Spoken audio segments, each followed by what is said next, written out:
Pemerintah melalui instansi teknis terkait perlu menggencarkan sosialisasi kepatuhan terhadap protokol kesehatan dan edukasi kepada masyarakat tentang obat terapi COVID-19.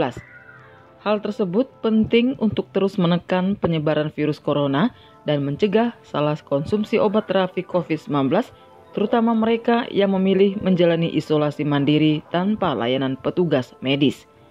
Hal tersebut disampaikan Ketua Ikatan Dokter Indonesia IDI Provinsi Bengkulu, Dr. Zaini Dahlan, saat dialog Bengkulu Menyapa di RRI Pro 1 Bengkulu. Zaini mengatakan sosialisasi kepatuhan prokes seperti menggunakan masker, menjaga jarak, rajin cuci tangan, menghindari kerumunan sangat penting digencarkan agar disiplin warga tidak kendor karena merasa imunnya kuat setelah divaksin. Sementara terkait obat terapi COVID-19, Zaini menyatakan jika pengetahuan seseorang tersebut minim, maka ia juga akan gampang menerima dan menyebarkan informasi yang berkaitan dengan COVID-19 yang diperolehnya melalui media sosial yang belum tentu benar ataupun telah diuji secara medis.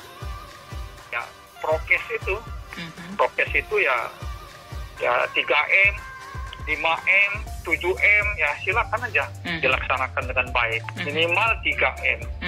Jaga jarak, kemudian pakai masker, kemudian mencuci tangan, tidak berkerumun, mengurangi mobilitas 5M. Kalau 7M itu ya berdoa, M itu memberikan doa untuk semuanya biar sehat. Dr. Zaini menyarankan agar sosialisasi dan edukasi dilakukan dengan berbagai metode, seperti misalnya melalui pusat layanan kesehatan, pemerintah kecamatan, desa, dan kelurahan, termasuk perangkat RT, dan juga bisa melalui selebaran ataupun mobil keliling. Lebih jauh dikatakan Zaini bahwa kasus COVID-19 yang terjadi selama ini umumnya adalah ringan dan sedang. Sedangkan untuk kasus berat sangat kecil persentasenya, dan sedangkan antara kematian dari kasus berat ini juga hanya setengahnya saja, yakni mereka yang juga mengidap penyakit lain atau komorbid seperti diabetes, gagal ginjal, asma, serta jantung. Kemudian pada gejala ringan, seseorang yang terpapar bisa sembuh dengan sendirinya hanya dengan mengkonsumsi sedikit jenis obat-obatan serta vitamin seperti halnya paracetamol. Seperti obat-obat standar, oseltamivir, favipiravir, remdesivir, vitamin C, paracetamol, dan kebutuhan lain itu bisa terpenuhi.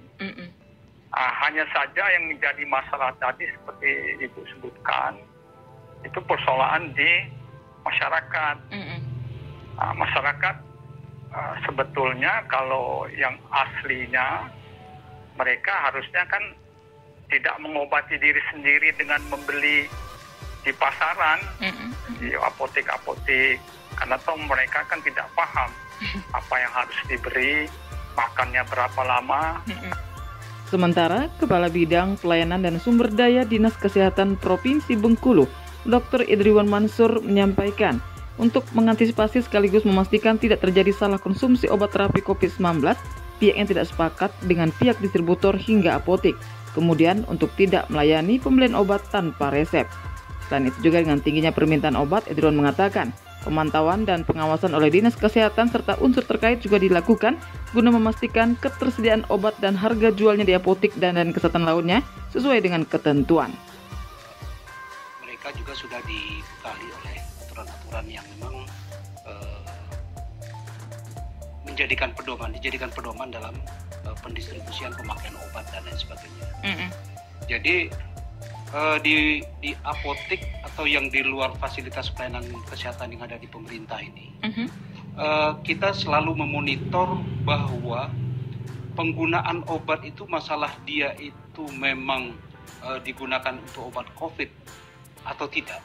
Itu semuanya dikembalikan kepada Vaskes. Sementara Kabid Humas Polda Bengkulu, Kombes Pol Sudarno mengatakan Kementerian Kesehatan Republik Indonesia sendiri telah mengeluarkan panduan bagi masyarakat untuk melakukan karantina mandiri secara tepat.